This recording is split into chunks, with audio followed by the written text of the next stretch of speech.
پاکستان کے شمالی علاقہ جات میں پہاڑوں کے بیچوں بیچ ایک خوبصورت جھیل کے قریب رضوان اپنی بیوی بچوں کے ساتھ چھٹیوں پر آیا تھا۔ سب کچھ پرسکون، برف سے ڈھکے ہوئے پہاڑ، بہتے چشمے، ہواؤں میں ایک خاص سکون۔ دن بھر سیر کے بعد شام کو وہ ایک چھوٹے سے لکڑی کے گیسٹ ہاؤس میں رک گئے۔ وہ جگہ تھوڑی ویران تھی لیکن خوبصورت۔ رات کے قریب 2 بجے اچانک دروازے پہ دستک ہوئی۔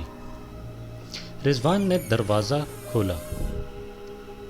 سامنے ایک چھوٹی سی بچی کھڑی تھی، کپڑے میلے، چہرہ آنسوؤں سے بھیگا ہوا تھا۔ بچی نے کانپتی ہوئی آواز میں کہا، انکل، میری امی کا ایکسیڈنٹ ہو گیا ہے، پلیز میرے ساتھ چلیں۔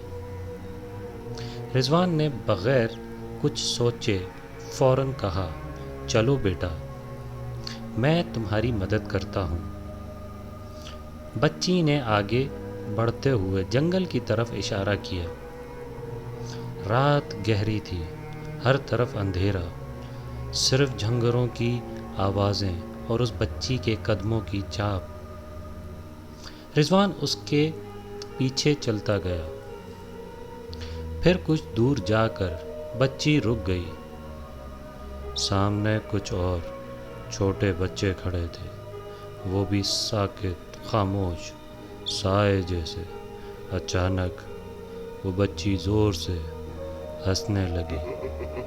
اس کی آواز بدل چکی تھی، چہرہ کالا، آنکھیں سرخ، دانت نوکیلے، ایک ایسی شکل جو انسان کی نہیں تھی۔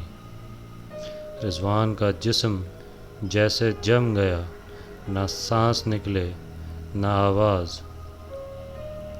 باقی بچے بھی آہستہ اس کی طرف بڑھنے لگے۔ رضوان کو ہوش آیا تو وہ چیختے ہوئے الٹے قدموں بھاگا۔ گیسٹ ہاؤس کے قریب پہنچ کر زمین پر گر پڑا اور بے ہوش ہو گیا۔